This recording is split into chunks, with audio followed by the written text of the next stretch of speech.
আপনারা দেখছেন crime press Bengal news. আমি সাথী আপনাদের সঙ্গে। এবার রেল যাত্রীদের কাছ থেকে জরিমানা আদায় করতে যে যাত্রীদের হাতে আটক হলো ভুয়ো রেল টিকিট পরীক্ষক। ভারতীয় রেলে টিকিট পরীক্ষকের সাথে যাত্রীদের সাথে প্রতারণা করতে যে ত্রিপুরার জনতার হাতে ধরা পড়লো এক ভুয়ো রেল টিকিট পরীক্ষক। তার বাড়ি ঊনকোটি, ত্রিপুরা জেলার কৈলাসহরের দেওরাছড়া এলাকায়। তার নাম হোসেন আলী। ধর্মনগর আগরতলাগামী যাত্রী রেলে ঘটনাটি ঘটেছে বুধবার সকালে। সাত ছিল ভারতীয় রেলের টিকিট পরীক্ষকের চাকুরি করার। রেলে ভুয়ো টিকিট পরীক্ষক সেজে রেল যাত্রীদের কাছ থেকে জরিমানা আদায় করতে যেয়ে তিনি ধরা পড়েন।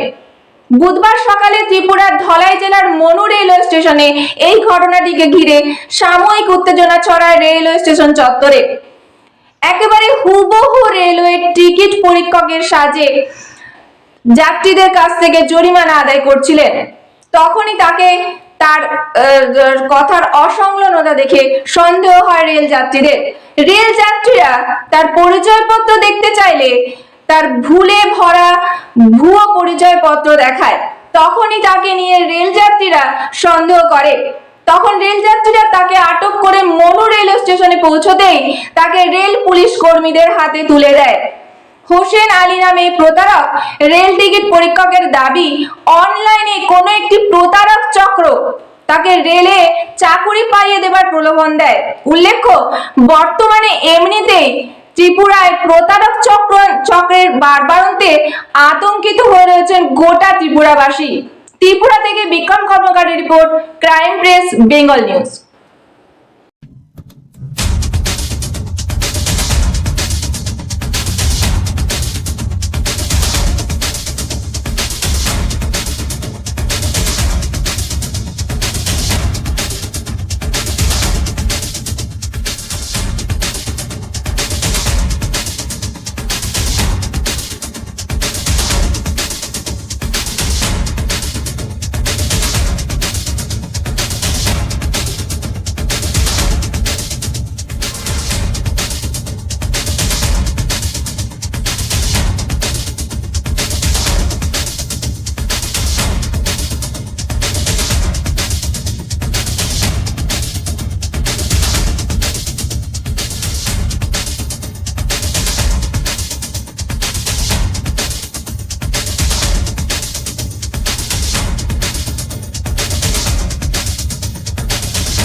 পাঠাইছে, আমি এক্সপেক্ট করেছি।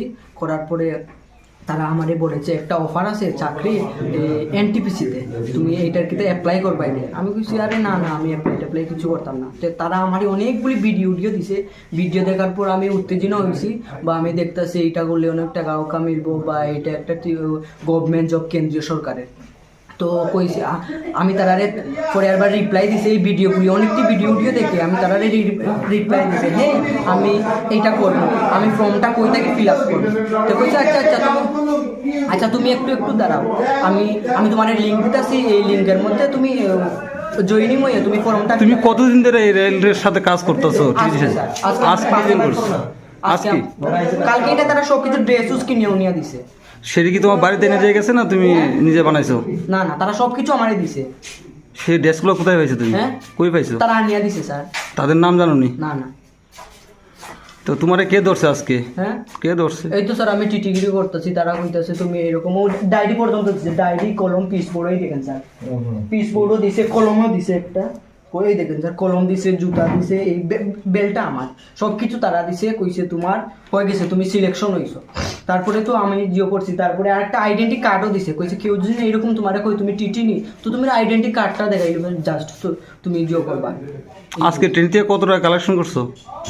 এই তো স্যার তারা কইতাছে একজনের কাছ থেকে 150 নেবেন, আর বেশি লং জার্নি হইলে 200-250 নেবেন। তো আজকে কেমন টাকা কালেকশন হয়েছে তোমার? হ্যাঁ, টাকা কেমন কালেকশন হয়েছে? এই তো স্যার 300-এর মতো তোমার নামটা? ফাইন করেছে। 320 টাকা। তোমার নামটা? হুসিনা। বাড়ি? অ্যাড্রেস নি স্যার? অ্যাড্রেস? দেওলা। কৈলা শহর। ও স্যার।